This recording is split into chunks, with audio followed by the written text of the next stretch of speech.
Thank you very much. మరొకసారి మీతో కలిసి వాక్యాన్ని మీకు పంచుకుంటూ, అలాగే బైబిల్ దృక్పథం ఏ విధంగా ఈ భారతదేశాన్ని మలిచింది, ప్రపంచాన్ని ఏ విధంగా నూతన పరుస్తోంది అన్నటువంటి ఒక కొన్ని విషయాలు మీతో పంచుకోవటానికి ఈరోజు ప్రభు నాకు అవకాశం ఇచ్చినందుకు ప్రభువుకు, అలాగే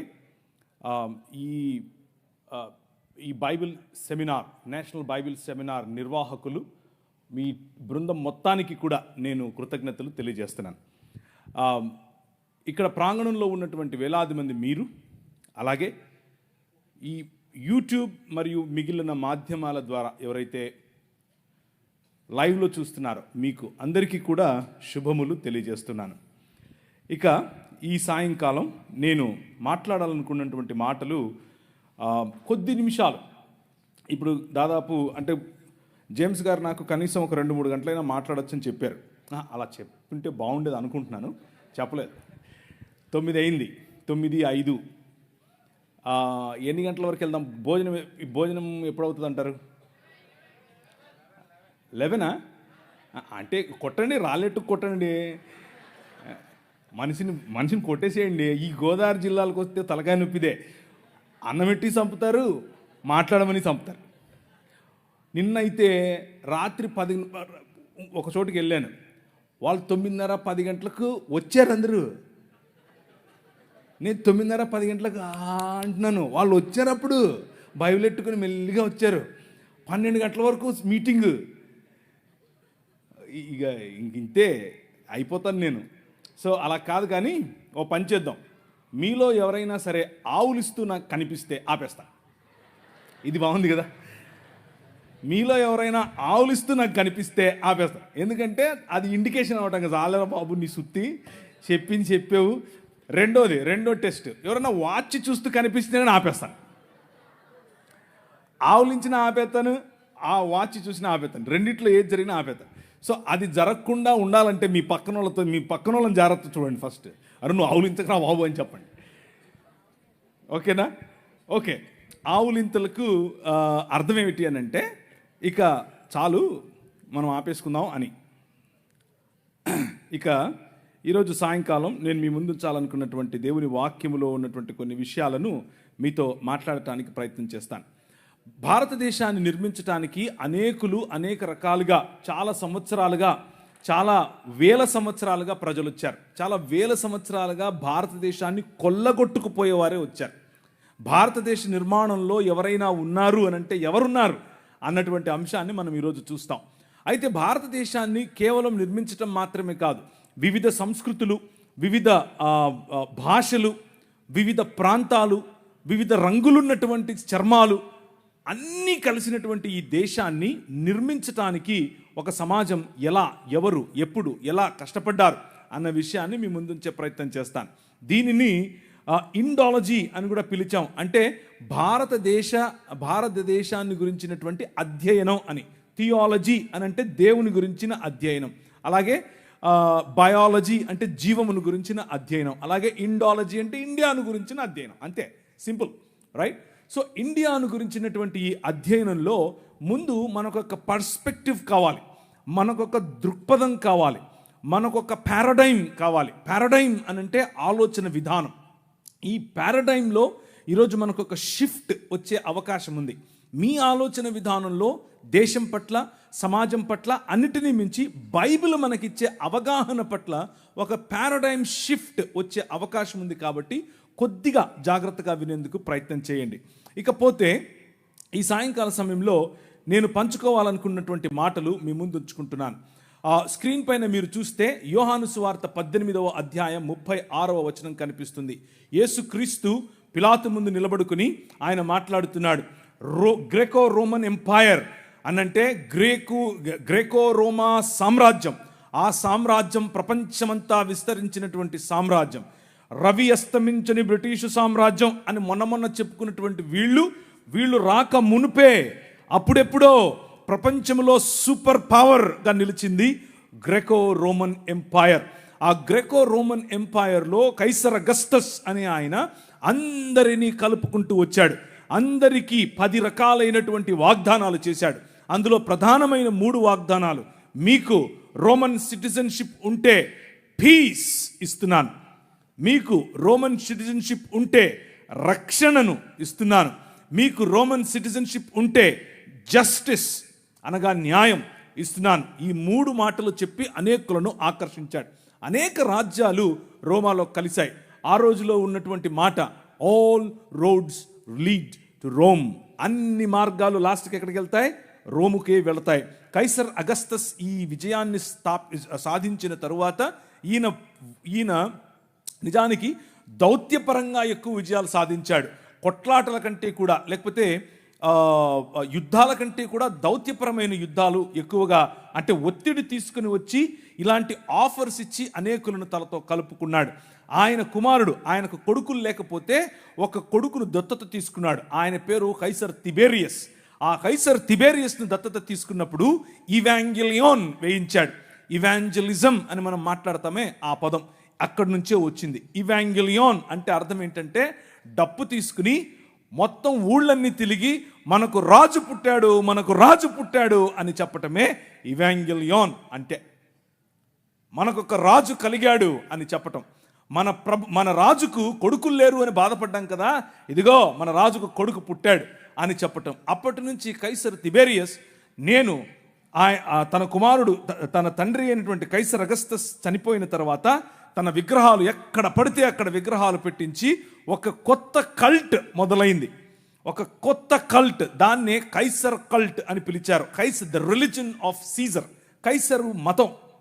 ఈ కైసరు మతంలో Kaiser Augustus is god or deified Caesar, దేవుడిగా మారినటువంటి కైసరు కుమారుడైనటువంటి తిబేరియస్, కైసర్ తిబేరియస్ దేవుని కుమారుడు. That was the gospel that they were preaching. ఆ రోజుల్లో వాళ్ళు ప్రచారం చేస్తున్నటువంటి ఈ సువార్త ఇది. మనకు దేవుడైనటువంటి మన రాజుకు కుమారుడు దైవ కుమారుడు అని కైసర్ అగస్తస్ యొక్క కుమారుడైన కైసర్ తిబేరియస్ను చూపిస్తున్నారు. ఆ క్రమంలో కైసర్ తిబేరియస్ కాదు, ఐ యామ్ ద కింగ్ అని నిలబడ్డాడు నీ రాజు. ఐ యామ్ ద కింగ్ అని నిలబడినప్పుడు వచ్చిన రాజును పట్టుకొని వచ్చి బట్టలు ఉడదీసి కొట్టి ఆయన నెత్తి మీద ముళ్ళ కిరీటం పెట్టి ఇప్పుడు నిలబెట్టారు. నిలబెడుతూ మాట్లాడుతూ ఉంటే పిలాతు మాట్లాడుతూ ఉన్నాడు. పిలాతు is the representative of this Graeco Roman empire. ఈ మహా సామ్రాజ్యానికి ప్రతినిధి పిలాతు. పిలాతు నిలబడుకుని మాట్లాడుతున్నాడు. ఇప్పుడు ప్రభు అయిన యేసు క్రీస్తుతో అడిగాడు, ఏమయ్యా యూదుల రాజుకు క్రీస్తువు నీవేనా? ఎస్, నువ్వన్నట్లే ఐ యామ్ ద కింగ్ అని చెప్పాడు. అవునా, నీకు విషయం తెలుసా? అయితే నా దగ్గర నిన్ను విడిచిపెట్టడానికి అధికారం ఉంది తెలుసా అని అన్నాడు. ఈయనన్నాడు, స్మైల్ కొట్టాడు, నీకు అర్థం కావట్లేదు, నేను వచ్చిందే ఈ రోజు కోసం, నేను వచ్చిందే మరణాన్ని చంపటం కోసం. నువ్వేంది నన్ను విడిచిపెట్టేది? నేను ఇస్తే తప్ప అధికారం నీకు లేదు, పైనుంచి ఇస్తే తప్ప అధికారం నీకు లేదు. నేను పైనుంచి దిగి వచ్చిన వాడను. సమస్త రాజ్యాలను ఒక్క రాజ్యంగా చేయటానికి, సమస్త రాజ్యాలపైన ఏలుబడి చేస్తున్న మరణాన్ని చంపటానికి వచ్చాను. ద కింగ్ ఈజ్ హియర్ అని చెప్పాడు. The king is here. అయితే my kingdom is not of this world. ఈ లోక సంబంధమైన రాజ్యం కాదు. నువ్వు అనుకుంటున్నట్లు కత్తులు కటారులు తీసుకుని, నువ్వు అనుకుంటున్నట్టు మీ నాయన చేసినట్లు దౌత్యపరమైన ఒత్తిడి తీసుకొచ్చి, లేకపోతే ఇంకేదో 11వ అధ్యాయం దానియేలు గ్రంథంలో ఒక లిస్ట్ ఉంటుంది. ఎవరెవరు ఎలా పరిపాలిస్తారు. కొందరు దోపుడు సొమ్ము పంచడం ద్వారా పరిపాలిస్తారు, కొందరు కోయలిషన్ గవర్నమెంట్ ద్వారా పరిపాలిస్తారు, కొందరు ఇచ్చకపు మాటలతో పరిపాలిస్తారు, కొందరు ఇచ్చిపుచ్చుకోవటం ద్వారా పరిపాలిస్తారు, కొందరు కులం ద్వారా పరిపాలిస్తారు, కొందరు విభజించి పాలిస్తారు, కొందరు అనేకమైనటువంటి విగ్రహారాధన కారణం చేత పరిపాలిస్తారు. అలా పరిపాలించేవారు అనేకులు. భయపెట్టి పరిపాలించేవాడు ఒకడు, శూరత్వంతో పరిపాలించేవాడొకడు. ఇలాంటి పరిపాలనా పద్ధతులు లోకములో చాలా ఉన్నాయి. ఇది లోక మర్యాద. కానీ ఈ రాజ్యం, నీ రాజు స్థాపిస్తున్నటువంటి రాజ్యం, ఈ అన్ని పద్ధతులకు అతీతమైనటువంటి ఆలోచన. ఆ ఆలోచన ఒక్క మానవ సమాజం అనే ఆలోచన, ఆ ఆలోచన ఒక్క క్రీస్తు శరీరం అనే ఆలోచన. ఆ ఆలోచన తిరిగి వాదులాడేది కాదు, తిరిగి దెబ్బలాడేది కాదు, క్షమించేది, తండ్రి వీరేం చేస్తున్నారో వీరికి తెలీదు, వీరిని క్షమించు అని తన గడ్డము పీకిన వాడిని, పిడిగుద్దులు గుద్దిన వాడికి, తరువాత ఆయనను దాన్ని ఏమంటారు చాల్కొడితో కొట్టిన వాడిని, ఆయన మోసుకొని పోతున్నటువంటి సిలువ భారం ఇంకా పెంచాలని ఆలోచించే వారిని చూసి అన్న మాట. అది 23వ అధ్యాయం మత్తయి సువార్తలో అంటున్నాడు. పరిసయ్యులు మరియు అక్కడ ఉన్నటువంటి ఈ పాఖండులు లేకపోతే హిపోక్రైట్స్, పైకొకటి లోపలొకటి ఉన్నటువంటి వారు అంటున్నాడు, woe to you scribes and Pharisees hypocrites, for you tithe mint dill and cumin and have neglected weightier matters. మీకు అవసరమైనటువంటి వాటిని మాత్రమే పట్టుకుంటున్నారు.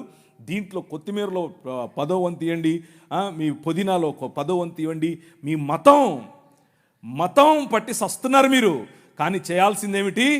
జస్టిస్, న్యాయం, మర్సీ, కనికరం, ఫెయిత్ ఆర్ దీన మనస్సు కలిగినటువంటి, నేను కాదు రాజు, నువ్వే రాజు అన్నటువంటి ఆలోచన. That is the kingdom of God. అది దేవుని రాజ్యం. ఇది మన నేషనలిజం. ఈ ఆలోచనను బట్టి మనం ప్రపంచములను ఆశీర్వదిస్తాం.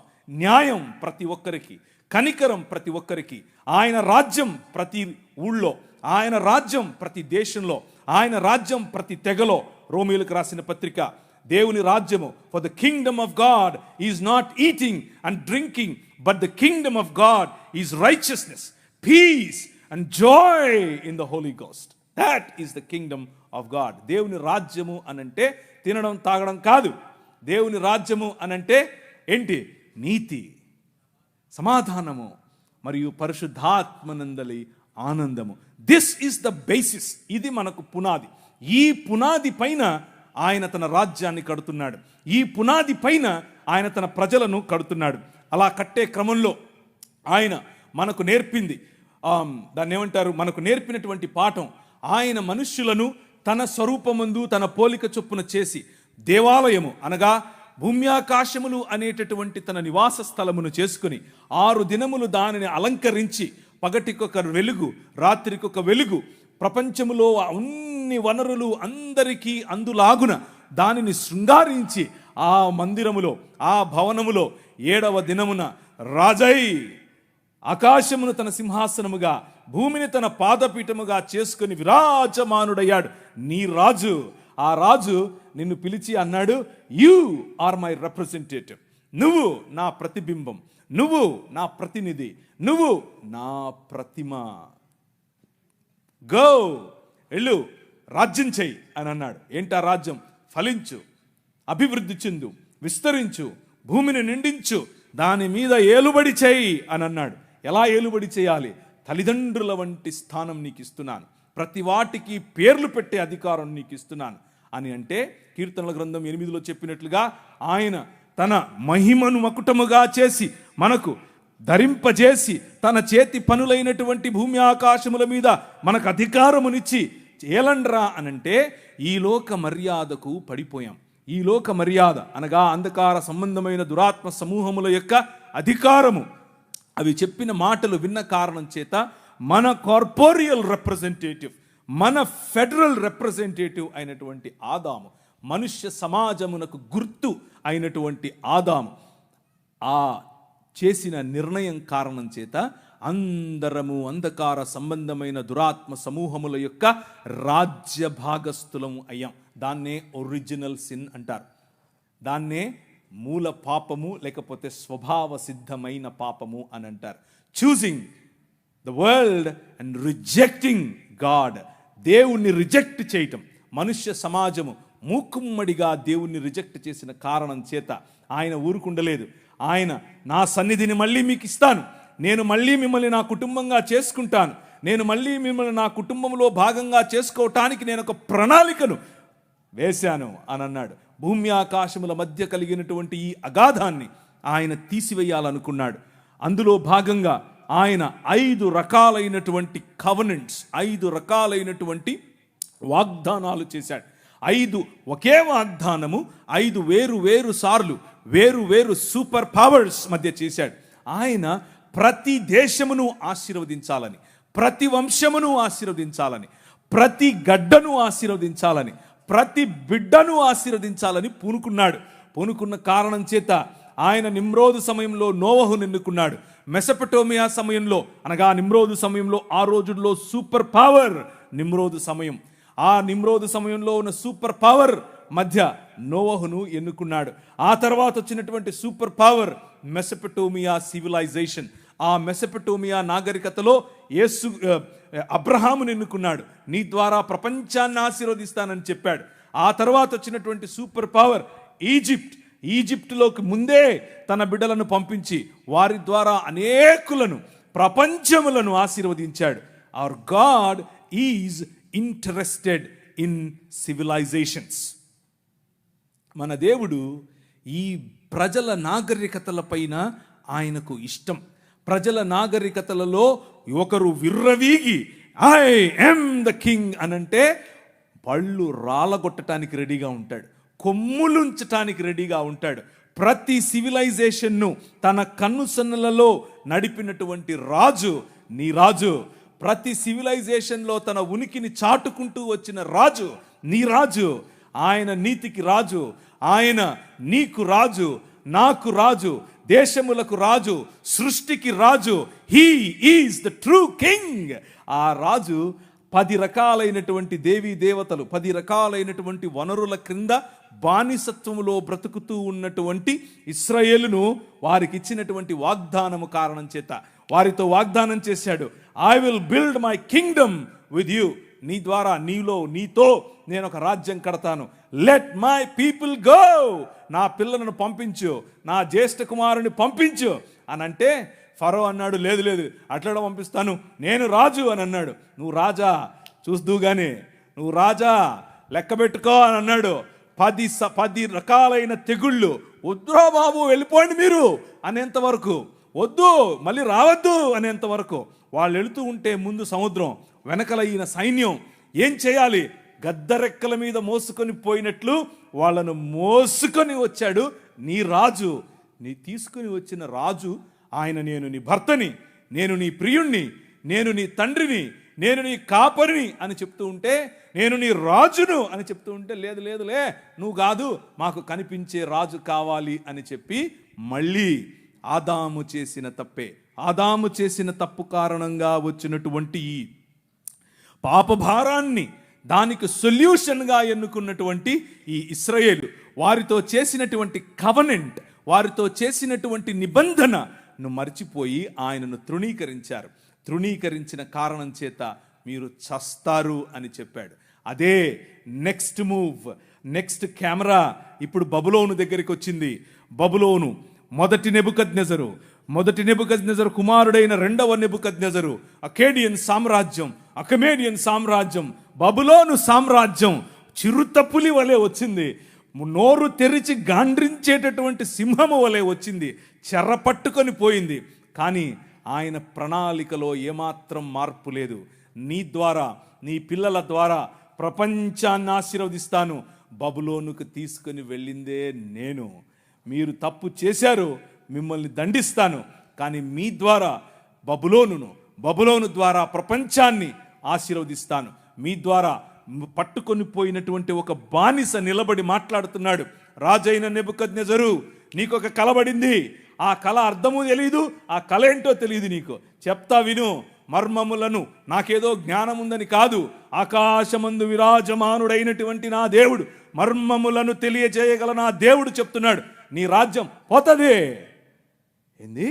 సూపర్ పవర్ నేను ఇక్కడ. ఆ రోజుల్లో అమెరికా నేను ఇక్కడ. ఆ రోజుల్లో అమెరికాకు ఈరోజు మన బైడెన్ గారు పోయి ఎవరు వచ్చారు? ట్రంప్ గారు వచ్చారు. ట్రంప్ నేను ఇక్కడ అంటున్నాడు ఆయన. నువ్వు ట్రంప్ కాదు, వంపు కాదు, నీ బెండు తీస్తాడు ప్రభు అన్నాడు. ఆయన రాజ్యం పోయింది. కానీ ఆయన రాజ్యం పోవడానికి ముందు నువ్వు పశుప్రాయుడు అవుతావు అని చెప్పాడు. నీ గర్వాన్ని అణచటానికి దేవుడు ఐ యామ్ ద కింగ్ అంటున్నాడు. విను అని అన్నాడు. ఆయన రాజ్యం పోయింది. ఆయనే ఒప్పుకున్నాడు, దానియేలు రాజు తప్ప, దానియేలు దేవుడు తప్ప ఇంకే దేవుడు లేడు, ఏ రాజు లేడు. నేను కేవలము ఆయన్నే నమ్ముతాను. Your king is so powerful. నీ రాజు చాలా బలవంతుడు, చాలా శక్తివంతుడు. నీ వెనకున్న రాజు సామాన్యుడు కాదు. ఆ రాజు ఈ ఏ చేతి సహాయము లేకుండా తీయబడినటువంటి ఒక రాయి, ఇంతింతై మహాపర్వతమై ప్రతి రాజ్యాన్ని తుత్తునీయులుగా పొడి పొడిగా దంచి పారేస్తుంది అని చెప్పాడు. ఆ రాయి ఏ చేతి సహాయము లేకుండా తీయబడిన రాయి. నెబుకద్నెజర్ పోయాడు, పారసీకుడు పోయారు, మాదీయులు పోయారు, జెరక్సస్ పోయాడు, సైరస్ పోయాడు, అందరూ పోయారు. ఇప్పుడు పిలాతు నిలబడ్డాడు. గ్రెకో రోమన్ ఎంపైర్, కెమెరా వచ్చి ఎక్కడ నిలబడింది? Graeco Roman empire. అక్కడ నిలబడిన నీ రాజు మాట్లాడుతున్నాడు, మై కింగ్డమ్ ఈజ్ డిఫరెంట్. నా రాజ్యం వేరు. ప్రతి దేశాన్ని ఆశీర్వదించే రాజ్యం నా రాజ్యం. నా రాజ్యం ప్రతి రాజ్యాన్ని, ప్రతి దేశాన్ని, ప్రతి భాషను, ప్రతి మతానికి చెందినవాణ్ణి, ప్రతి కులానికి చెందినవాణ్ణి, ప్రతి స్త్రీని, ప్రతి పురుషుణ్ణి, ప్రతి బానిసను, ప్రతి యజమానిని, అందరి కోసం వచ్చిన రాజ్యం. అది ఏ చేతి సహాయము లేకుండా తీసిన రాజ్యం. ఆ రాజ్యం ఇంతింతై మహాపర్వతమై ఎక్కడికి వచ్చింది? కాకినాడ ప్రాంతానికి వచ్చింది. ఎక్కడికి వచ్చింది? రాజమండ్రి ప్రాంతానికి వచ్చింది. ఎక్కడికి వచ్చింది? ఈ ఊరికి వచ్చింది. ఈ ఊర్లో పడింది ఈ రాజ్యం. వెలుగుమయమైన రాజ్యం. ప్రపంచములకు వెలుగివ్వగల నల్లట్ట పుస్తకం ఇచ్చే రాజ్యం. ఈ నల్లట్ట పుస్తకం అని అంటా ఉంటారు. కానీ ఈ నల్లట్ట పుస్తకం ఏం చేసిందో తెలుసా? రాజ్యములను కంపింపచేసింది. ప్రజలలో మార్పును తీసుకొని వచ్చింది. ఆ ప్రజలలో తీసుకొని వచ్చినటువంటి మార్పును కొద్దిగా మీ ముందుంచే ప్రయత్నం చేస్తాను. దాన్ని ఏమంటారు, ఒక కంపారిటివ్ స్టడీగా మీ ముందుంచితే ఈ రాజ్యానికి ఇంకా మిగిలిన వాళ్ళు చెప్పే రాజ్యాలకు ఉన్నటువంటి తేడా మీకు తెలుస్తుంది. రాజ్యం ఆ రోజుల్లో స్వరాజ్యం నా జన్మ హక్కు అని ఒక ఆయన అన్నాడు. ఏం పేరు ఆయన పేరు? అట్లా చెప్పకూడదు, లోకమాన్య తిలక్ అని చెప్పాలి. ఏంటా స్వరాజ్యం అని అడిగారు. ఏంటా స్వరాజ్యం అనంటే బ్రాహ్మణుడై ఉండే స్వరాజ్యం కావాలి, క్షత్రియుడై ఉండే స్వరాజ్యం కావాలి, శూద్రుడులాగే పడుండే స్వరాజ్యం కావాలి. ఏమయ్యా మేము వస్తామయ్యా, మేము పాలకవర్గంలో ఉంటాము అని అంటే, ఒరేయ్ మల్లిగా ఈరిగా ఏం పనిరా నీకు? కుండలు చేసుకునేటానికి నువ్వు పార్లమెంట్లో పోతే ఏం చేస్తావు? రే నీకే చెప్పులు కుట్టేటానికి నీకేంద్రా అన్నాడినా. నేను సొంతంగా చెప్తున్నాను అనుకుండారు. ఆయనకు ఒక పత్రిక ఉండేది. ఆ పత్రికలో రాశాడు, స్త్రీల పట్ల ఈ స్వరాజ్యానికి ఉన్నటువంటి ఆలోచన ఏంటో తెలుసా? ఈ ముందంట పండిత రామాబాయి, ఇంతమంది ఉన్నారు దేవుళ్ళు, ఒక్కడు నచ్చలా, ఆ పోయి తెల్లంతో లేచిపోయింది అని రాశాడు. నేను ఊరికే చెప్పట్లేదు, పేపర్లో రాశాడు. వారు కోరుకున్నటువంటి రాజ్యం ఏమిటి అని అంటే, వారు ఎదురు చూస్తున్నటువంటి రాజ్యం ఏమిటి అని అంటే, దానికి రామరాజ్యం అని కొందరు పేరు, దానికి ఇంకో రాజ్యం అని ఇంకో వాళ్ళ పేరు. మొత్తానికి అంతా కలిపి చూస్తే ఆ స్వరాజ్యం ఏమిటి అని అంటే, ధర్మం 4 పాదాల మీద నిలబడాలి. నీ బతుకు నువ్వు అలాగే బతకాలి. మూతికి ముంత, ముడ్డికి చీపురు, ఇదే నీ బతుకు. ఇదే చెప్పారు, నువ్వు అలాగే బతకాలన్నారు. పూణేలో అలా ప్రాక్టీస్ చేశారు. భయంకరమైనటువంటి జీవితం. ఇది వారు ఎన్నుకున్నటువంటి మార్గం, ఇది వారు చెప్తున్నటువంటి రాజ్యం.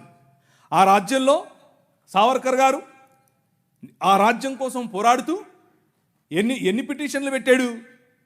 అయ్యో బాబోయ్ నన్ను రక్షించండి, నేను ఉండను, ఇక్కడ ఈ జైల్లో ఉండను, బ్రిటిష్ వారు మీరు నిజంగా మా కోసం వచ్చినటువంటి కాళీమాత లాంటి వారు, మీరు ఈ ముస్లింల నుంచి మమ్మల్ని రక్షించడానికి వచ్చినటువంటి దేవుడు. వాళ్ళని పొగిడాడాయన. పొగిడి పిటిషన్లు పెట్టిదిగా మీ స్క్రీన్ మీద కనిపిస్తోంది. పిటిషన్లు పెట్టి మరి నన్ను బయటకు తీసుకురమ్మని అడిగితే ఆయన్ను బయటకు తీసుకొచ్చారు. 1913లో ఒకటి, నవంబర్ 14 1913లో ఒకటి, ఫిబ్రవరి 2 1948లో ఒకటి, 1950లో ఒకటి పెడుతూనే ఉన్నాడు. ఆయన ఒకవైపు క్రైస్తవ వీరులు, ఒకవైపు క్రీస్తు కోసం వచ్చినటువంటి వారు ఈ దేశ నిర్మాణం కోసం పోరాడుతూ ఉంటే, ఈయన బ్రిటిష్ వారికి తొత్తుగా పనిచేశాడు. బ్రిటిష్ వారికి తొత్తుగా ఒకవైపు ఈ దాన్ని ఏమంటారు, బ్రిటిష్ వారికి వ్యతిరేకంగా జరుగుతూ ఉన్నటువంటి సహాయ నిరాకరణోద్యమము, అలాగే అంటే నాన్ కోఆపరేషన్ మూవ్మెంట్, ఉప్పు సత్యాగ్రహం వగేరా వగేరాలు జరుగుతూ ఉంటే, అసలు ఆ ఆలోచన ఎలా వచ్చింది ఆయనకు ఇప్పుడు వద్దాం, మనం అక్కడికి వద్దాం.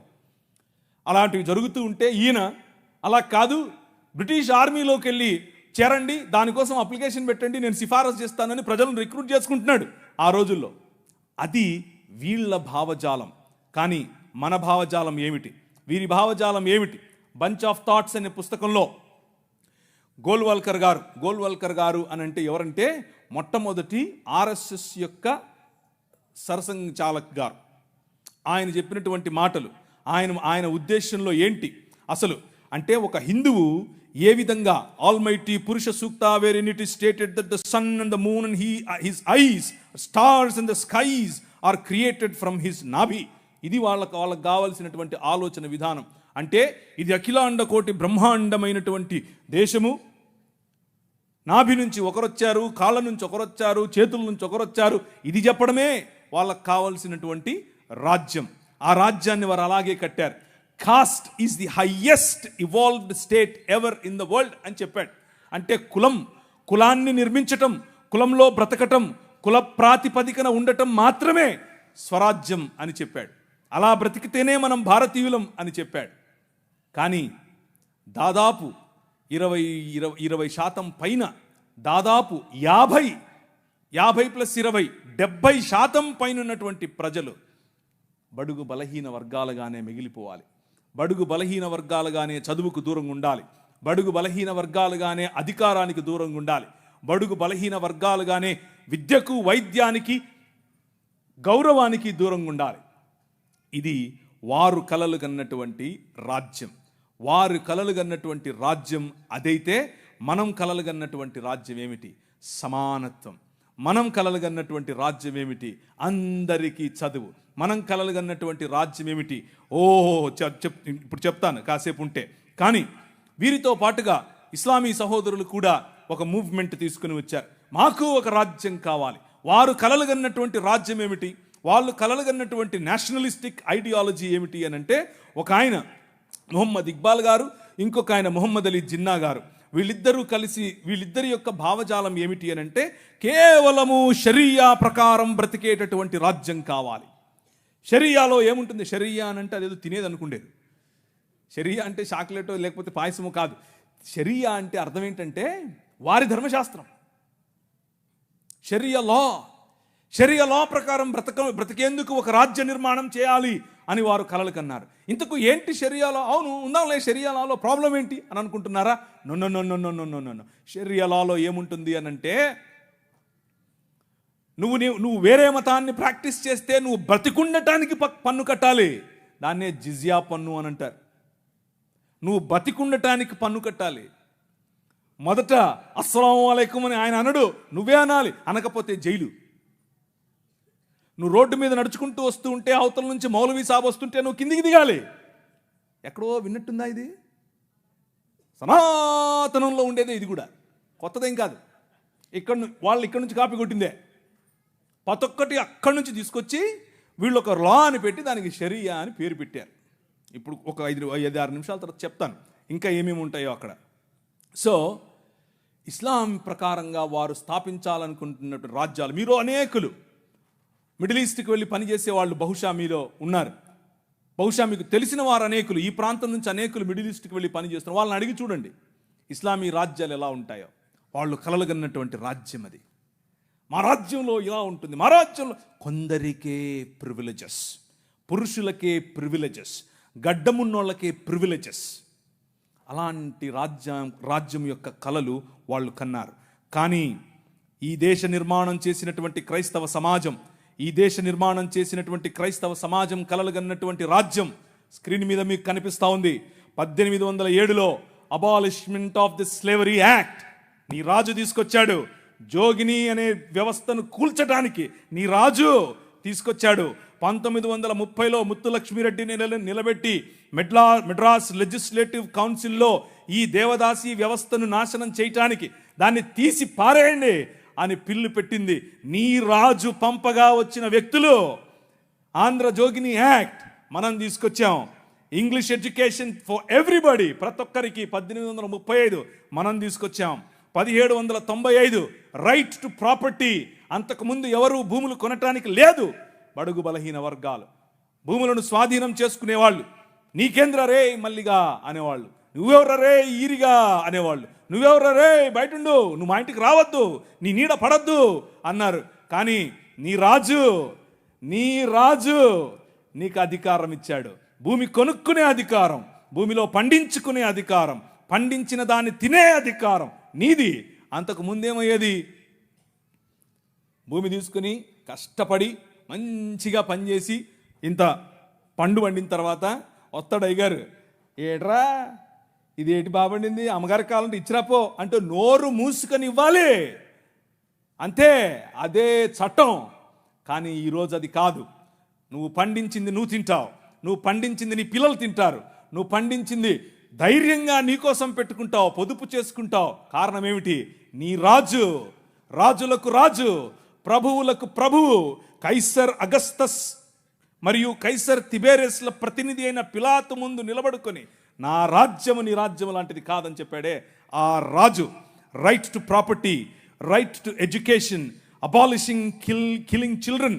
చిన్న పిల్లలను కొనుక్కొని వెళ్ళేవాళ్ళు. ఆయన ఒకసారి రాశారు, ఈ దాన్ని ఏమంటారు, కాటన్ గారు ఆయనకు రాసినటువంటి కాటన్ గారి గురించి రాసినటువంటి ఒక పుస్తకంలో ఇలా రాసిందట. ఏంటంటే వాళ్ళ ఇంట్లో పనిచేసేటట్టు ఒక ఆయమను వచ్చి ఒక ₹1/2 ఇవ్వమ్మా అని అడిగింది. ఆ రోజుల్లో ₹1/2 ఎందుకమ్మా అంటే, నేను వెళ్ళి రాజమండ్రిలో ఒక ఆడపిల్లను కొనుక్కొచ్చుకుంటాను అంటుంది. ఏంటి కొనుక్కొచ్చుకుంటావా? ఎందుకు? అది మన పరిస్థితి ఆ రోజుల్లో. పిల్లలు నమ్ముకునేటటువంటి బతుకులు, తినటానికి లేని బతుకులు, పిల్లలు నమ్ముకునేటటువంటి బతుకుల నుండి నీ రాజు, నువ్వు అమ్మటానికి వీలు లేదు, నువ్వు చంపటానికి వీలు లేదు. నిర్మాణం కట్టాలంటే పిల్లల్ని చంపరారు, ఏదైనా రోడ్డు వేయాలంటే పిల్లల్ని చంపుతారు, రక్తం పడాలంటారు.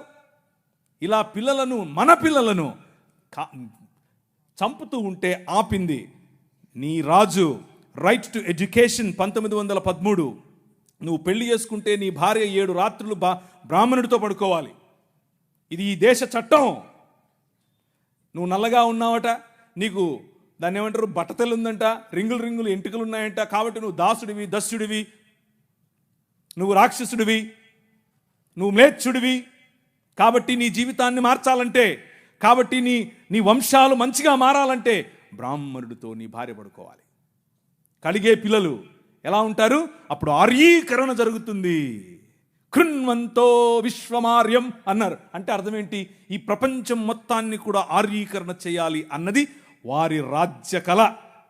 The kingdom of Rama, but the kingdom of God, దేవుని రాజ్యం ఏమన్నా తెలుసా? ఎవరితో పడుకోవక్కర్లేదు. My blood is enough, I will cleanse you from all sin. ప్రతి పాపము నుండి యేసు రక్తము నిన్ను కడిగి పరిశుద్ధునిగా చేస్తుంది. ఎవరి దగ్గర పడుకోవక్కర్లేదు. మనం ఈ దేశానికి ఒక చట్టం ఇచ్చాం. ఏం చట్టం ఇచ్చాం? 1819లో. ఇదంతా నేను సుత్తి కొడుతున్నా అనుకున్నారా? చట్టం ఇది. ఒక్కసారి చరిత్ర తిరిగేయండి. ఇదంతా నీ రాజు చేశాడు ఈ దేశానికి. నీ రాజు తీసుకొచ్చాడు. నల్లట్ట పుస్తకం మోసుకొచ్చినోళ్ళు కష్టపడి పిల్లులు వేసి, రిట్ పిటిషన్లు వేసి, నిలబడి కొట్లాడి నీకు ఇచ్చిన హక్కిది. That is the kingdom of God. No discrimination, right to sit, abolishing child marriages. ఇలా చెప్పుకుంటూ పోతే ఎన్ని చట్టాలు చేసాం మనం. రైలు మనది, పోస్ట్ ఆఫీస్ మనది, ఐఏఎస్ తెచ్చింది మనం, ఐపీఎస్ తెచ్చింది మనం. తెలుగు భాషను మ్లేచ్ఛ భాష అన్నారు. అరే ఏం భాష మాట్లాడుతున్నాడు మ్లేచ్ఛుడా అంటే, తెలుగు భాషలో డిక్షనరీ, మొట్టమొదటి డిక్షనరీ మంది.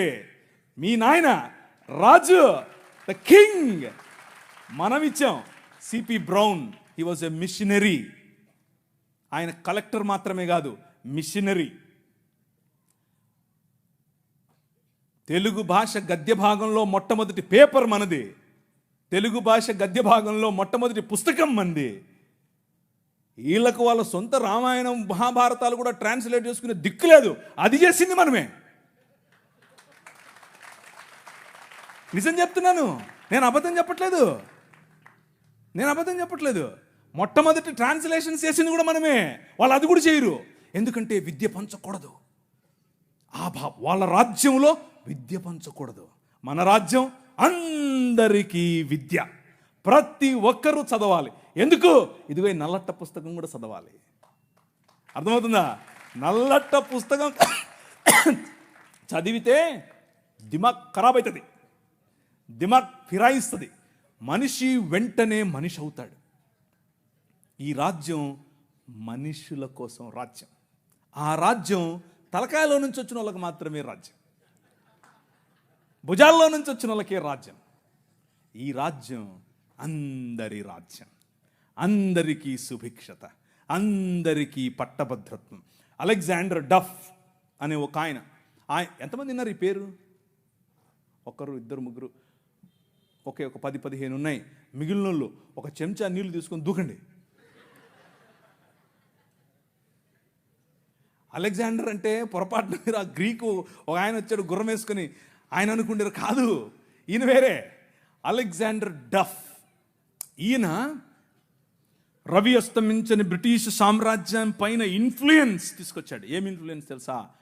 నా పిల్లలు చదవాలి, మా భారతీయ పిల్లలు చదువుకోవాలి. వీళ్ళు అన్నారు, ఎందుకు, మాకు అవసరం లేదు, మీ పాశ్చాత్య విద్యతో మేమేం చేస్తాం, మేము మంత్రాలు చదువుతాం. ఆయన అన్నాడు, మంత్రాలకు చింతకాయలు నైరాల్తా హై. అలెగ్జాండర్ డఫ్, నో, చదవాలి, మన పిల్లలు చదవాలి, ఆంగ్ల భాషలో చదవాలి, ప్రతి భాషలో చదవాలి, తెలుగులో చదవాలి, తమిళంలో చదవాలి, బెంగాలీ కావాలి, పుస్తకాల తర్వాత పుస్తకాలు, పుస్తకాల తర్వాత. ఈ అలెగ్జాండర్ డఫ్ యొక్క ఇన్ఫ్లుయెన్స్ కారణం చేత ఈశ్వరచంద్ర విద్యాసాగర్, అలాగే రాజా రామ్మోహన్ రాయ్ ఇలాంటి వాళ్ళు నిలబడి, ఎస్, మా పిల్లలు చదవాలి, మా పిల్లలు కూడా చదవాలి, మంత్రాలకు మేమేం చేసుకోవాలి, అవసరం లేదు, ఎల్లమ్మకు పుల్లమ్మకు పోయి మీరు చదువుకోండి అని యూనివర్సిటీస్ ఒకే సంవత్సరంలో అటువైపు మెడ్రాస్ యూనివర్సిటీ, ఇటువైపు బాంబే యూనివర్సిటీ, ఇటువైపు శ్రీరాంపూర్ యూనివర్సిటీగా ఈరోజు ఏదైతే ఉందో బైబిల్ కాలేజ్ అనుకుంటున్నారో అది ఆ రోజు కల్కట్టా యూనివర్సిటీ. 3 యూనివర్సిటీలు స్థాపించటానికి వెనకుండి పనిచేసింది ఈ అలెగ్జాండర్ డఫ్. ఈయన ప్రభావం, ఈయన ఇన్ఫ్లుయెన్స్ కారణం చేత మెకాలే అనే ఒక వ్యక్తిని ఈ దేశానికి పంపించారు. పోయి చూసి రాపో బాబు, అసలు చదువు అవసరమా లేదా. ఆయన ఇచ్చినటువంటి నివేదిక, ఎస్, అందరూ చదవాలి. ఇంతమంది కూర్చొని ఉన్నారు, బైబిల్ సంకలో పెట్టుకుని ఓ వెళ్ళిపోతున్నారు, బాగుంది. కానీ ఏడి ఒక్క అలెగ్జాండర్ డఫ్? మీ ఊరి ఎమ్మెల్యేని ఇన్ఫ్లుయెన్స్ చేసే దమ్ముందా నీ దగ్గర? మీ ఊరి ఎంపీ దగ్గర నిలబడుకొని మాకు ఇది కావాలి అని అడిగే దమ్ముందా నీ దగ్గర? అలెగ్జాండర్ డఫ్ నీకోసం కొన్ని వందల సంవత్సరాల క్రితం నీ పిల్లల కోసం ఆలోచించాడు. ఎలా కట్టాం మీ దేశాన్ని తెలుసా? దూరదృష్టి, దూరంచే యుద్ధవాసనను పసిగట్టడం. యోబు గ్రంథంలో రాసినట్టు, గుర్రమును చూచితివా, అది వాడి రౌతును తిరస్కరిస్తుంది, తలతలలాడు ఈటెలను మెలమెలలాడు ఆ బల్లెములను చూసినప్పుడు రా రా అని ఉద్దండ కోపముతో మిడతల వలె గంతులేసి ముందుకెళ్తుంది. యుద్ధం అంటే దానికి అంత ఇష్టం. ఏది, ఎక్కడున్నారు అలెగ్జాండర్ డఫ్లు? రైజ్ అప్, ఇంతవరకు పాట పాడారు, లే నిలబడు, లే నిలబడు. ఎప్పుడు నిలబడతావు ఇంక నువ్వు? నీ చరిత్ర. డాక్టర్ బాబాసాహెబ్ భీమ్రావ్ అంబేద్కర్ గారి మాట అన్నారు. ఆయన కూడా ఒక చోట నేర్చుకున్నదే, మనమే నేర్పాం. The king of this world నేర్పాడు. ఏమన్నారు తెలుసా? చరిత్ర, నీ చరిత్ర తెలుసుకోకపోతే నువ్వు చరిత్రలో లేకుండా పోతావు. ఇది నీ చరిత్ర, ఇది నువ్వు ఈ దేశానికి, ఈ దేశ నిర్మాణంలో నువ్వు సాధించినటువంటి చరిత్ర. దారా యాక్ట్ 1879. దారా అంటే డెక్కన్ అగ్రికల్చరల్ రిఫార్మ్స్ యాక్ట్, దాని పేరు. ఆ రోజుల్లో స్వరాజ్యం లోకమానుడు ఉన్నాడు కదా ఆయన అన్నాడు, ఏమన్నాడు? ఆయన ఎందుకు అంతటానికి, ఎవరికి? పేదలు, బడుగు, బలహీన వర్గాలు వెళ్ళి దాన్ని ఏమంటారు, దున్నుకుంటామయ్యా అంటే, సరే దా అదేదో ఆ రోజుల్లో సినిమా వచ్చింది సబ్బు పౌడరు చూపించి వాళ్ళ దగ్గర భూములు తీసుకునేవాడు. ఆ టైప్ ఈడు. అలా చేస్తూ ఉంటే క్రైస్తవ మిషనరీలు అప్పుడున్నటువంటి డెక్కన్ ప్రాంతానికి రాజు అయినటువంటి హైదరాబాద్ హయాంలో వాళ్ళ దగ్గరికి వెళ్ళి ఇన్ఫ్లుయెన్స్ చేసి, నో అలా కాదు, అలా ఉండడానికి వీల్లేదు, దే ఆర్ పెసెంట్స్, వాళ్ళకి అంతంత వడ్డీకి రుణాలు ఇస్తే వాళ్ళు ఎట్లా కడతారు, వాళ్ళు ఎలాగూ కట్టలేరు, కాబట్టి డబ్బులేమో ఇచ్చేసి వాళ్ళు కట్టలేని పక్షంలో వాళ్ళ భూములు తీసుకోవటం. ఏంటిది? This is not righteousness, this is not right. అది న్యాయం కాదు. ఆయన భుజముల మీద రాజ్యభారం ఉండును. ఆయన భుజములు ఎక్కడ? ఫ్రిడ్జ్లో పెట్టొచ్చుంటాడా? నువ్వే. This is his body. ఇది ఆయన శరీరం, ఆయన భుజములు ఇక్కడే ఉన్నాయి. ఆ రోజు వాళ్ళు గుర్తించారు, అది నా బాధ్యత అని గుర్తించి వాళ్ళకి 25 పైసల కంటే ఎక్కువ వడ్డీకి రుణం ఇవ్వటానికి వీల్లేదు అని యాక్ట్ చేశారు. ఈ రోజుకి కూడా అది అలాగే అమల్లో ఉంది. That is your king. నీ రాజు అది. ఈ దేశాన్ని అలా నిర్మించాడు. శామ్ అగింబాటమ్ అనే ఒక ఆయన గ్రీన్ రెవల్యూషన్ ఈ దేశానికి తీసుకొచ్చాడు. ఆవులు మేము దాన్ని నిమురుతాం, మేము దాన్ని పూస్తాం, మేము దాన్ని కడుగుతాం అనేవాళ్ళు. కొంతమంది సిమ్ కార్డు బాబాలు ఉన్నారు, ఈ మాటలే అంటుంటారు. వాళ్ళకి చేతకాల ఎట్లా ఆవులు పెంచాలి, ఎట్లా డైరీ ఫామ్ తీసుకురావాలి, ఎట్లా అగ్రికల్చర్ చేయాలి, మేము నిమురుతూ ఉంటాం, మాకు అదే కావాలన్నారు. కానీ ఏం చేయాల, చూస్తూ ఉన్నారు ఊరికే. కానీ శామ్ అగింబాటమ్ చూశాడు, ఊరికి నిమర్లా పనిచేసాడు. ఎందుకో తెలుసా? యువర్ కింగ్, నీ రాజు భావజాలం వేరు. ఊరికే దాన్ని పట్టుకోనేది కాదు ఆయన రాజ్యం. ఆయన రాజ్యం దాని ద్వారా అనేకులకు ఉపాధి, దాని ద్వారా అనేక కుటుంబాలు బాగుపడాలి, అనేక కుటుంబాలు నూతనపరచబడాలి. ఆయన 21వ అధ్యాయం ప్రకటన గ్రంథం 3, 4, 5 వచనాల్లో సింహాసనాసీనుడైన వాడు ఈ విధముగా సెలవిచ్చుచున్నాడు, ఇదిగో నేను సమస్తమును నూతనపరచుచున్నాను. క్రొత్త ఆకాశము క్రొత్త భూమిగా తయారు చేసేటటువంటి అగ్నిలో పుటము వేసి బయటకు తీసినట్లుగా ఈ ప్రపంచాన్ని పునరుత్థానము చెందించే పనిలో నన్ను వాడుకుంటున్నాడు. That is your king. ఆ రాజు వచ్చాడు, ఆ రాజు పని మొదలెట్టాడు. ఎలా మొదలెట్టాడు? ప్రతి సమాజాన్ని పట్టుకోవటం ద్వారా, ప్రతి ప్రభుత్వాన్ని ప్రభావితం చేయటం ద్వారా. ఆనాడు నిమ్రోదు సమయం మొదలుకొని ఈనాడు నరేంద్ర మోదీ గారి ప్రభుత్వం వరకు హీ ఈజ్ ద కింగ్. ఆయనే నడుపుతున్నాడు, ఆయనే చేస్తున్నాడు. మన జీవితాలను మరింత ప్రభావవంతమైనదిగా చేయటానికి ఈరోజు భారతదేశం అన్ని దేశాల కంటే రిలీజియస్ మైనారిటీస్ పైన ఒత్తిడి తీసుకొని రావటంలో, వారిని హింసించడంలో ప్రపంచంలో ర్యాంక్ నెంబర్ 1 మనం. నెంబర్ 1 ర్యాంక్ మొన్నే వచ్చింది. రిలీజియస్ మైనారిటీస్ అంటే మనలను హింసించటంలో భారతదేశం నెంబర్ 1. పాకిస్తాన్ కాదు, ఆఫ్ఘనిస్తాన్ కాదు, సోమాలియా కాదు, ఎవరు కాదు, భారతదేశమే. చచ్చిపోయిన వాళ్ళను కూడా గుంత తవ్వి బయటకు తీస్తున్నారు ఛత్తీస్గఢ్లో.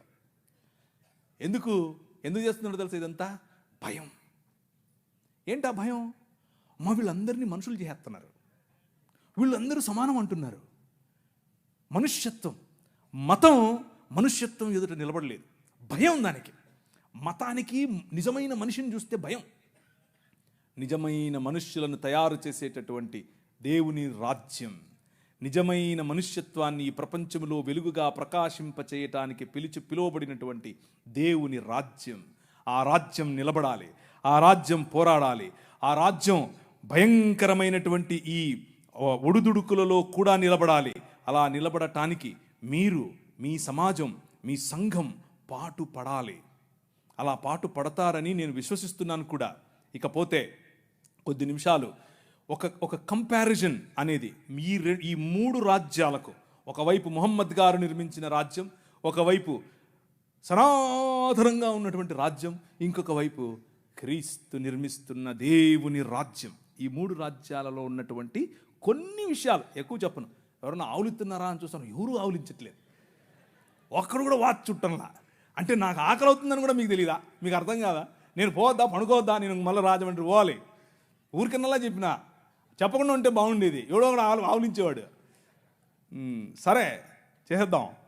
సో దేవుని రాజ్యం, ఆ రాజ్యంలో ఆయన పిల్లలముగా, ఆయన మేపు గొర్రెలముగా ఉన్న మనం, ఆ రాజ్యంలో ఉన్నటువంటి ప్రధానమైనటువంటి లక్షణాలు, మిగిలిన రాజ్యాలకు ఈ రాజ్యానికి ఉన్నటువంటి తేడా మీ స్క్రీన్ పైన చూస్తున్నట్లుగా, ఆ రాజ్యం ఏ చేతి సహాయం లేకుండా తీయబడినటువంటి రాయి ఇంతింతై మహాపర్వతమై ప్రపంచములో ఉన్న శక్తులను, అంధకార సంబంధమైన దురాత్మ సమూహముల నుండి మనం విడిపించటానికి కొలస్సీలకు రాసిన పత్రిక 1వ అధ్యాయం 18 నుంచి చదువుతూ వెళితే వచ్చే సారాంశం ఇదే. ఆ ప్రభువు భయంకరమైనటువంటి వైలెన్స్కు ప్రతీకగా ఉన్నటువంటి సిలువను హీ ఫ్లిప్డ్ ఇట్, దాని మీద కాలు వేసుకుని కూర్చుని మరణం. అందరూ అనుకున్నారు 3 మేకలు పీక్కోలేడు. 3 మేకలు పీక్కుండేది కాదు, మనుష్య సమాజానికి పట్టినటువంటి పాపమనే మేకును, ఆ మేకుకున్న ముళ్ళు, మరణమనే ముళ్ళును విరిచి పారేయటానికి ఆయన సిలువనెక్కాడు. సిలువనెక్కి ప్రపంచాన్ని మార్చటానికి, ప్రపంచములో దేవుని రాజ్య సువార్త ప్రకటించటానికి, ప్రపంచములో the presence of his countenance, దేవుని సన్నిధి మన మధ్యకు తీసుకుని రావటానికి, ఇమ్మానుయేల్ అనేటటువంటి ఎక్స్పీరియన్స్ మనకి ఇవ్వటానికి, ఆయనే స్వయంగా పగటిలో మేఘస్తంభముగా, రాత్రిలో అగ్నిస్తంభముగా, నీళ్ళిచ్చు బండగా ఎలా అయితే ప్రపంచములో ప్రతి సమయములోనూ తన ప్రమేయాన్ని మనుష్యుల మధ్యలో చూపిస్తూ వచ్చాడో, పురాతన కాలము మొదలుకొని శాశ్వత కాలము, ఇప్పుడు భారతదేశంలో, ఇప్పుడు మిగిలిన దేశాల్లో, ఇప్పుడు అమెరికాస్, ఇప్పుడు ద హోల్ వరల్డ్ లో తన ప్రమేయాన్ని చూపిస్తున్నాడు. ఆయన ప్రెజెన్స్, ఆయన ఆలోచనలు చూపిస్తూ ఉన్నటువంటి ఈ దేవుడు మనకివ్వబడినటువంటి పిలుపు ఏమిటి అనంటే ద కాల్ ఆఫ్ అస్. మనకివ్వబడినటువంటి పిలుపు ఏమిటి అనంటే యాక్ట్. మనం న్యాయమును జరిగించాలి, కనికరమును ప్రేమించాలి, అలాగే దీన మనస్సు కలిగి జీవించాలి. ఇదే మనకు పిలుపు. నువ్వు బలులు ఇస్తావా, నువ్వు నీ కొడుకునిస్తావా, నువ్వు నూనె నువ్వు గొర్రెలు ఇస్తావా అని మతం చెప్తూ ఉంటే, మనుష్యుడా అది కాదు నేను అడిగింది, 3 ఏమడిగాను? న్యాయమును జరిగించుటయు, కనికరమును ప్రేమించు, మీకా గ్రంథం నుంచి చెప్తున్నాను, కనికరమును ప్రేమించుటయు, దీన మనస్సు కలిగి నీ దేవుడైన యెహోవా ఎదుట జీవించుటయు. ఇంతే కదా నేను అడుగుతోంది. That is my Kingdom. నా రాజ్యం అదే. ఆ రాజ్యం నీవు స్థాపించాలి. ఆ రాజ్య స్థాపనలో నువ్వు నేను కలిసి పనిచేయాలి. ఈ రాజ్యంలో చిన్నపిల్లలు, ఆడపిల్లల పట్ల మన వైఖరి ఏమిటి అనంటే, ప్రభు అన్నాడు, నీ కనుదృష్టి తప్పుగా ఒక స్త్రీ మీద పడితే కూడా నువ్వు పాపం చేసినట్లే అని అన్నాడు. కానీ ఈ రాజ్యం, ముహమ్మద్ గారు నిర్మించినటువంటి రాజ్యం, ఆ రాజ్యంలో స్క్రీన్ మీద మీకు కనిపిస్తున్నట్లుగా 9 ఏళ్ల బాలికతో 6 ఏళ్ల వయసులో ఆమెను పెళ్లి చేసుకుని 9 ఏళ్ల వయసులో ఆమెతో శయనించినటువంటి రాజ్యం. అలాంటి రాజ్య నిర్మాణం ముహమ్మద్ గారు చేశారు. అది ఎక్కడుంది? సహీహ్ బుఖారీ వాల్యూమ్ నెంబర్ 7 హదీస్ సంఖ్య 51, 58. 4 పెళ్లి చేసుకో నువ్వు చాలే అని అల్లా చెప్పాడంట ఆయనకి. అది కాదని ఒకేసారి ఆయన 9 మందిని చేసుకున్నాడు పెళ్లి. ఇది ఎక్కడుంది? సహీహ్ బుఖారీ పేజ్ నెంబర్ 195 హదీస్ సంఖ్య 268, 284. ఇవన్నీ నేను దాన్ని ఏమంటారు, నాకేం ప్రాబ్లం లేదు, లైవ్ వెళ్ళినా ప్రాబ్లం లేదు, ఎక్కడికి వెళ్ళినా ప్రాబ్లం లేదు, నేను పబ్లిక్గా చెప్పాను అందరి ముందు. కానీ మీకు కొంచెం జుగుప్సాకరంగా ఉండొచ్చు మొదటిసారి ఒకవేళ వింటూ ఉంటే. కానీ ఎందుకు ఇది చెప్తున్నాను అనంటే, నీ రాజును తెలుపని తెలియాలంటే పక్కన నలుపు ఉండాలి. అర్థమవుతుందా? మీకు మీ రాజు విలువ తెలియట్లా, ఇంకా మీ రాజు కట్టే రాజ్యం విలువ తెలియట్లా. ఇది చూస్తే తెలుస్తుంది. ఒకరోజు తను పెంచుకున్న కుమారుడి భార్య, ఆవిడ బట్టలు మార్చుకుంటోంది. అల్లా గారు ఒక గాలి పంపారట. ఆ గాలి పంపగానే తెర చిరిగిను, లేదా తెర పైకి లేచెను. తెర పైకి లేస్తే నువ్వు నేనేం చేస్తాం? కళ్ళు మూసుకొని పక్క వస్తాం. అలా రావాలి. మన ప్రభు అది నేర్పాడు. ఆయన అన్నాడు, అస్తగ్ఫిరుల్లాహ్, అబ్బా దేవుడు ఎంత అందం సృష్టించాడు అని చెప్పి బయటికి వెళ్ళి వెళ్ళిపోతున్నాడు. ఈమె పాపం ఉదరాభద్ర మా మామగారు వెళ్ళిపోతున్నారని చెప్పి మంచిగా బట్టలు వేసుకుని వెళ్తూ వాళ్ళ కొడుకు వచ్చాడు. ఏమైంది, మా నాన్న వెళ్ళిపోతున్నాడు, ఏమైంది ఏమో నాకు తెలియదు, అడుగు. ఆయన వెళ్ళి, నాన్నగారు ఏమైంది అని అంటే, ఏం లేదురా, నీ భార్య బాగుంది, నువ్వు వదిలేసి నేను చేసుకుంటా అన్నాడు. నీ రాజు క్యారెక్టర్ ఆలోచించు ఒకసారి. ఎలా చేస్తాడు నీ రాజు? చంటి బిడ్డలతోనూ చంటి బిడ్డల స్తుతుల మీద ఆసీనుడవుతాడు. నీ మామ మానాచ్ఛాదమును నువ్వు తీయకూడదు, నీ కోడలి మానాచ్ఛాదమును నువ్వు తీయకూడదు. దేవుని వాక్యం స్పష్టంగా చెప్తుంది. వీరు నిర్మించే రాజ్యానికి, నీ రాజు నిర్మించే రాజ్యానికి ఉన్న తేడా అది. ఇవన్నీ చూపించి సనాతనం చున్నలు చూశారా మా దగ్గర ఇలాంటివి ఇలాంటి చెప్తుంటారు. ఓ మాకు తెలియదులే అని. అది కూడా చూద్దాం అన్నాను ఒకరోజు. నేను మొన్న ఒక ఆమె వచ్చింది, తెల్ల జుట్టేసుకుని, ఆమె అంతా అదే ఆస్ట్రేలియన్ లాగా ఉంది. నేను ఆమె ఆస్ట్రేలియన్ అనుకున్నాను. కాదు, ఆమె నేను ఇంగ్లీష్లోనే డిబేట్ చేస్తాను. సరే ఇంగ్లీష్లో మాడదాం రా అని కూర్చొని మాడుకుంటున్నాం. ఆమెకి కంటెంట్ చూపిస్తుంటే ఇదంతా తూచి అంటుంది. నేను ఒప్పుకోను, నేను ప్రిపేర్ కాలేదంటుంది. నేను అడిగాను, నేను రమ్మని, నువ్వే చెవు అంటుందమ్మా లైవ్లో. ఏ సబ్ this is all wrong, this is all wrong ఏంటి ఇక్కడ కనిపిస్తుంది కదా, టెక్స్ట్ పెట్టాను కదా. మన సహోదరులకు తెలియదు ఇది ఇలా ఉంది, ఆ పుస్తకంలో ఈ పుస్తకాలు ఇలా రాసుకున్నారని వాళ్ళకి తెలియదు. అందుకు ఆ సమస్య. శ్రీ బ్రహ్మవైవర్త పురాణం part 2 chapter number 35 page number 340. Okay, అందులో బ్రహ్మగారు స్వయంగా తన కూతురుతో శయనించడం చాలా గ్రాఫికల్గా రాశారు. ఋగ్వేదం మండలం 10 సూక్తం 61 వచనం 5 మీకు అక్కడ అండర్లైన్ చేసి చూపించాను.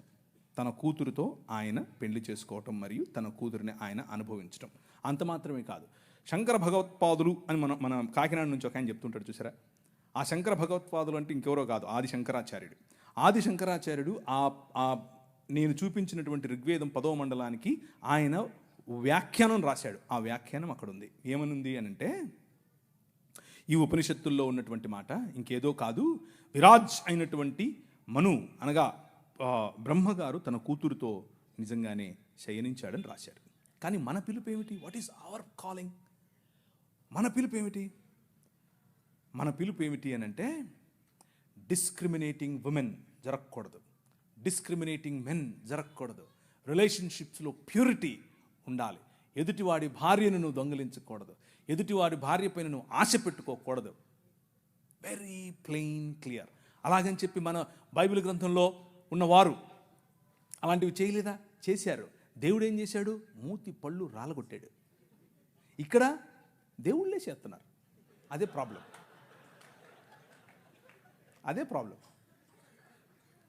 అదే ఆయన నిర్మించే రాజ్యంలో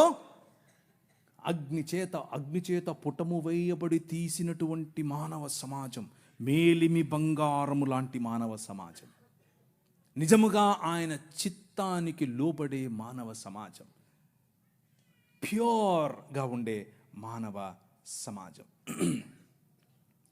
మొహమ్మద్ గారు కట్టినటువంటి రాజ్యం. ఆయన అన్నారు, స్త్రీలు అర్రబుద్దోళ్ళు అన్నాడు. అంటే నేను అనట్లేదు, మీరు రాలెత్తుకోకండి, నేను కాదు, మొహమ్మద్ గారు అంటున్నారు. ఎక్కడ? సూరా 2:282 ఖురాన్లో ఉంది. సహీల్ బుఖారీ 3వ హదీసు 26:58. ఎవరు? స్త్రీలు అర్రబుద్దోళ్ళు. ఈయన ఒకసారి విహారయాత్రకు పరలోకం వెళ్ళేట. ఇదంతా నేను ఏదో స్టోరీ చెప్పట్లేదు, మీ కళ్ళ ముందు ఉంది, కావాలంటే చూసుకోండి, ఆ రెఫరెన్స్లు మీరు వెళ్ళి చూడండి. ఓకే, ఈయన విహారయాత్రకు వెళ్ళి పైన ఆయన అల్లాహ్ గారితో మాట్లాడి, అల్లాహ్ గారితో సంభాషణ చిట్చాట్ అయిపోయిన తర్వాత ఎన్నికొస్తున్నాడు. ఎన్నికొస్తే ఆ పక్కన నరకం ఉందట. ఆయన తొంగి చూశాడు, ఇట్లా ఏముందో నరకంలో చూద్దామని. చూస్తే అందులో ఎక్కువ మంది స్త్రీలే ఉన్నారంట. ఆయన పోయాడు, అల్లాతో మాట్లాడితే మాట్లాడాడు. పోనీ తొంగి చూస్తే చూశాడు, ఆయనకు స్త్రీలు కనపడటం ఏంటి? ఆయన ఉద్దేశం ఏంటంటే స్త్రీలు నరకపాత్రులు. ఎందుకు స్త్రీలు నరకానికి వెళ్తారు అని అంటే ఆయన దానికి ఒక ఉదాహరణ కూడా చెప్పాడు సహీహ్ బుఖారీలో, అలాగే సహీహ్ ముస్లిం. ఏమనంటే పురుషులను వాళ్ళు పాపంలో పడేలా చేస్తారు కాబట్టి వాళ్ళందరూ నరకానికే పోతారని చెప్పాడు. ఇది వారు నిర్మించే రాజ్యం, మన రాజ్యం. నీ ప్రభు, నీ రాజు, నీ రాజు కట్టే రాజ్యం ఏమిటి? ఆయన దగ్గరికి ఒక ఆమె పడుపు వృత్తి ఒళ్ళమ్ముకునే ఆమె వచ్చి జటామాంసి అత్తరుబుడ్డి తీసుకుని వచ్చి పగులు కొట్టి తన కాళ్ళ మీద పోసి తన తల వెంట్రుకలతో తుడుస్తూ ఉంటే అమ్మా అని పిలిచాడు. అర్థమవుతుందా? పాపంలో పట్టబడిన స్త్రీని ఈడ్చుకొని వచ్చి కొట్టండి అంటే, ఒరేయ్ మీలో తప్పు చేయనుడు ఫస్ట్ ఏంటి రా అన్నాడు. ఎక్కడికక్కడ వెళ్ళిపోయారు అందరూ. అమ్మా నేను ఏం చేయను, వెళ్ళిపో అన్నాడు. ఈ రాజు పైకి వెళ్ళి తొంగి చూసేది కాదు, అక్కడి నుంచి వచ్చాడు. ఆయనకు తొంగి చూడాల్సిన పని లేదు, అక్కడి నుంచే వచ్చాడు. అక్కడి నుంచి వచ్చి ఎక్కడికి వెళ్ళాడు తెలుసా? ఒక్క స్త్రీ బావి దగ్గరికి వస్తుంది, నీళ్లు పట్టుకుంటుంది. ఈ రాజు, జగములనేలే రాజు, తన చేతి పనులుగా ఉన్నటువంటి భూమి ఆకాశములు, ఆకాశము తన సింహాసనం, భూమి తన పాదపీఠం. కానీ ఈ రాజు బిందెలెట్టుకుని నీళ్ళెట్టుకునే దగ్గరికి వెళ్తాడు. అక్కడ కూర్చొని వెయిట్ చేస్తాడు. ఆమె వస్తే అమ్మా నీళ్ళు ఇస్తావా అంటాడు. Look at the difference between these two kingdoms. ఈ రెండు రాజ్యాలకు ఉన్న తేడా. ఆ వైఖరి స్త్రీల పట్ల, ఈ వైఖరి స్త్రీల పట్ల. నీ రాజు స్త్రీలను గౌరవించే రాజు, నీ రాజు స్త్రీలకు డిగ్నిటీని ఇచ్చే రాజు. అందుకనే ఈ దేశంలో ఏం జరిగిందో తెలుసా? ఈ దేశంలో ఇంకొక 5 నిమిషాల్లో ఎవడో ఒకడు ఆవులించకపోతే చెప్తాం ఈ కథ. ఈ దేశంలో స్త్రీలు జాకెట్లు వేసుకోకూడదు, అది చట్టం. మొన్న రీసెంట్గా సినిమా కూడా వచ్చింది ఒకటి, అదేదో జరగలేదు అనుకుండేరు, అది జరిగింది. అది ఈ దేశంలో ఉన్న చట్టం. ఎందుకు అనంటే మన దేవుడైనటువంటి బ్రాహ్మణుడు నడుచుకుంటూ వస్తే అది ఆడో మగో తెలియాలి కాబట్టి ఇప్పి చూపించాలి. ఏం లాజిక్ ఇది? ఏం లాజిక్? అవును, ఇది ఎవరికి ముఖ్యంగా బడుగు బలహీన వర్గాలకు జాకెట్లు వేసుకునే అధికారం లేదు అన్నారు. ఎందుకు లేదు? వేసుకోకూడదు నువ్వు అన్నారు. వేసుకుంటే స్తనాలు కోశారు. మీ స్తనాల బరువు చూసి దానికి పన్ను విధించారు. బాగా బలిశావులే కట్టు అన్నారు. కానీ ఒక పేరు చెప్తాను, విన్నోళ్ళు చేయొద్దండి. Charles Mead. నేను వెళ్ళిపోతున్నా.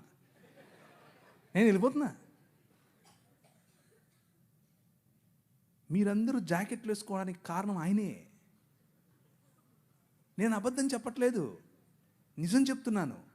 చట్టం చేశాడు. అక్కడ లండన్ హౌస్ ఆఫ్ కామన్స్లోకి వెళ్ళి కొట్లాడాడు.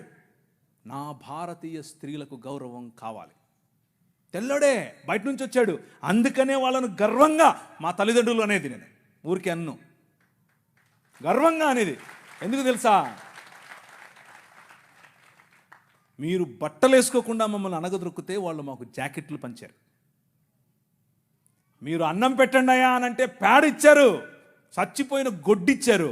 వాళ్ళు పనికి భృతి ఇచ్చారు భారతదేశాన్ని నిర్మించటానికి. Charles Mead, Church Mission Society and London Mission Society, వీరిద్దరి తరఫున కేరళ ప్రాంతంలో నిలబడి ఆయన ఇల్లు, ఆయన బంగ్లాను అలా కాల్చేశారు 3 సార్లు. అయినా కానీ వెనక్కి తగ్గేదిలా. స్త్రీలకు జాకెట్లు. వారిని చూసి నాడార్ సమాజంలో ఉన్న స్త్రీలందరూ జాకెట్లు వేసుకోవడం మొదలు పెడితే, అమ్మా నీకు అంత కొవ్వటే అని పట్టుకుని రోడ్లో వాళ్ళ స్తనాలు కోసి ఊరేగించారు. అయినా కానీ ఆయన అన్నాడు, దేవుని రాజ్యం, దేవుని శక్తి మీ మీద ఉంది, భయపడద్దు, మళ్ళీ కుట్టిస్తానన్నాడు. మళ్ళీ వాళ్ళకి జాకెట్లు వేసాడు. వాళ్ళని చూసి ఈడవ సమాజం వాళ్ళు జాకెట్లు వేసుకోవడం మొదలుపెట్టారు. కేరళ మొత్తంలో విప్లవం. ఏం విప్లవం? జాకెట్ల విప్లవం ఏంటండి బాబు? అవును, గాస్పెల్, దేవుని రాజ్య సువార్త అని అంటే నువ్వు చచ్చిపోతే పరలోకం పోతావా, నరకం పోతావా, ఈనేసొస్తావా, కూలిపోతావా, ఇక్కడ వరకే కాదు. నీ రాజ్యము వచ్చునుగాక, ఇక్కడ ఇప్పుడు ఈరోజు నువ్వు బ్రతికుండగా దేవుని చిత్తము నీ మధ్య నెరవేరాలి. మా అనుదిన ఆహారము మాకు దయచేయి. ఈ దేశంలో ఆహారము లేక అలమటించే క్రమంలో అన్నం పెట్టింది ఈ సువార్త. మనిషిని మనిషిగా చూసింది ఈ సువార్త. చార్ల్స్ మీడ్ కారణం చేత స్త్రీలందరూ ఈరోజు జాకెట్లు వేసుకుంటున్నారు. అంత మాత్రమే కాదు, జాకెట్లు వేసుకుంటూ ఉంటే ఇప్పుడు వచ్చి మనకు శుద్ధ నీతులు చెప్తున్నారు. మీరు పాశ్చాత్య డ్రెస్సులు వేసుకోవాకండి. ఏంది, అసలు డ్రెస్సులే వేసుకోవద్దన్నారు మొన్నటిదాకా, ఇప్పుడేమో పాశ్చాత్య డ్రెస్సులు అంటున్నారు. చూసావా, మన రాజ్యం, దేవుడు నిర్మించే రాజ్యం, అది ప్రభావవంతమైన రాజ్యం. శత్రువును కూడా తన భావజాలంలోనికి మర్చుకోగల రాజ్యం. ఒక ఆయన టీవీలో మాడుతూ ఉంటే ఒక ఆయన అన్నాడు, ప్రవీణ్ గారు మీరు మీరు మీరు మత మార్పిడి చేస్తారు. మేము ఎక్కడ మత మార్పిడి చేసామండి బాబు, ఏంటి ఏం లేదండి మీరు అవునా, నీకు ఇట్లా కాదులే, ఇంకొక రకంగా చెప్తా అని చెప్పి, సరే మీ పేరేంటి అంటే చెప్పాడు. ఆయన ఆబ్వియస్గా బ్రాహ్మణుడు, క్షత్రియుడు, వైశ్యుడు కాదు. అంటే ఎవరు, మీరు అర్థం చేసుకోండి, శూద్రుడో ఇంకెవరో ఉంటాడు. మీరు స్కూల్కి వెళ్ళారా అని అడిగాను. మీ అమ్మగారు ఏం చేస్తారు అని అడిగాను. మా అమ్మగారు లెక్చరర్ అండి అన్నాడు. ఏ కాలేజీలో అని అడిగాను. చెప్పారు. అయితే మీరు సగం క్రైస్తవులే అన్నాను. అదేంటి అంటే మీ సనాతనంలో మీరు చదువుకోకూడదండి, మీరు కాలేజీకి పోకూడదు, మీ స్త్రీలు అసలు చదువుకోకూడదు, వాళ్ళు చదువు చెప్పడం ఏంటి, చూసారా మా భావజాలంలోకి వచ్చేసారు అన్నాను. అయ్యో నవ్వుతున్నాడు. అయ్యో అవ్వయ్ మీరు ఎట్టి ఏది చెప్పినా నన్ను నువ్వు సగం క్రైస్తవుడు అన్నాను. ఆయనకు మైండ్ బ్లాక్. ఏంటండి చెప్పాను. చూసారా, దేవుని రాజ్యం ఆవగింజంతదే, కానీ అది పెరుగుతుంది, నీకు తెలియకుండానే పెరుగుతుంది, విస్తరిస్తుంది, మహావృక్షం అవుతుంది. మీ అమ్మగారికి చదువు చెప్తుంది. అర్థమైందా? ఎలా కట్టాం, నీ రాజు ఎలా కట్టాడు. స్త్రీలకు చదువు, వాళ్ళు రొట్టెలు ఎత్తాలి, వాళ్ళు అన్నం వండాలి అని మాట్లాడుకుంటూ ఉంటే, వాళ్ళు షెడ్యూల్ వేసుకోవచ్చా వేసుకోకూడదా అంటే మగవాళ్ళు, పురుషులు, మనము స్త్రీలను పురుషులను పక్కపక్కను కూర్చోబెట్టి 200 సంవత్సరాల క్రితమే చదువు చెప్పాం. That is the kingdom of God, దేవుని రాజ్యం. ఆ రాజ్య ప్రభావానికి తట్టుకోలేక, నిజమైన మనుష్యత్వాన్ని చూసి తట్టుకోలేక మతం గిలగిలగిల కొట్టేసుకుంటుంది. అదే జరుగుతుంది ఇప్పుడు. కానీ అల్లు పెరగకూడదు. మన విలువలు అల్లు పెరగకూడదు. లే నిలబడు అనే పాట మళ్ళీ మళ్ళీ పాడుకోండి. నిలబడాలి, దేవుని రాజ్యం కోసం నిలబడాలి, నీ రాజు కోసం నిలబడాలి. ఆ రాజు నీ ఊరికి రాజు, ఆ రాజు ఈ దేశానికి రాజు. ఇప్పుడు రాజు ఆయనే, తర్వాత రాజు ఆయనే. అప్పుడెప్పుడో వస్తాడు అనుకుంటారు, ఆయన మన మధ్య ఇక్కడ ఇప్పుడు ఉన్నాడు. ఒకరోజు తెర చినుగుతుంది. He will reveal himself. Behold the king is here. వచ్చాను అని చెప్తాడు. తలలోంచుకుంటే ప్రార్థించుకుందాం. మీరు ఆవలించట్లా, అందుకనే ఇక కాలదు, ఇక సరిపోదు. తలలోంచుకోండి, ప్రార్థించుకుందాం. కొద్ది నిమిషాలు మనం దేవుని రాజ్యం గురించి ఒక కంపారిటివ్ వేలో చూసాం. ఇంకా చాలా ఉంది. సమయం దొరికినప్పుడు రేపైనా సరే దాన్ని కవర్ చేసే ప్రయత్నం చేస్తాను.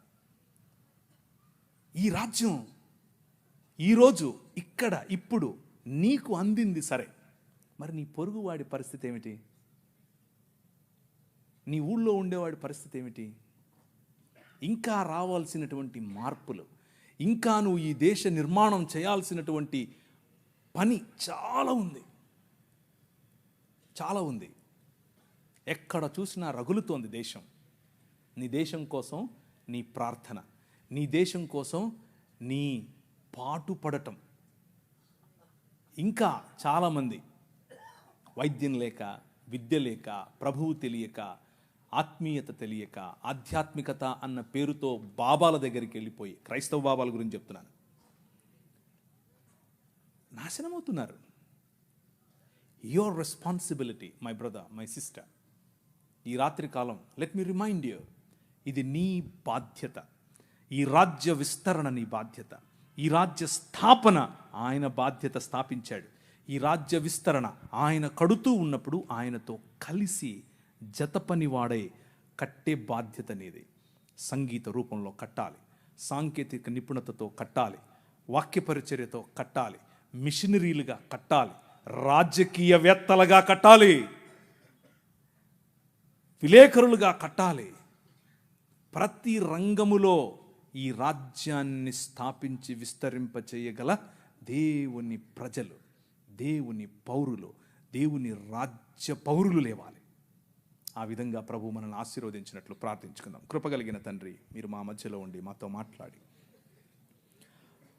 మాకు కొన్ని విషయాలు తెలియజేసి, తద్వారా ప్రభు మా జీవితాలలో ఒక మార్పు, మా జీవితాలలో ఒక సవాలు, ఆ సవాలుతో ప్రభు మేము మీ కొరకు మరింత బలము కలిగి బ్రతకటానికి సహాయం చెయ్యమని, మాకు సవాలునివ్వమని, ఆ సవాలుతో మమ్మల్ని ప్రభు పురికొల్పమని చిన్ని ప్రార్థనను మా ప్రభు అయిన యేసు క్రీస్తు నామమున అడిగి వేడుకుంటున్నాను.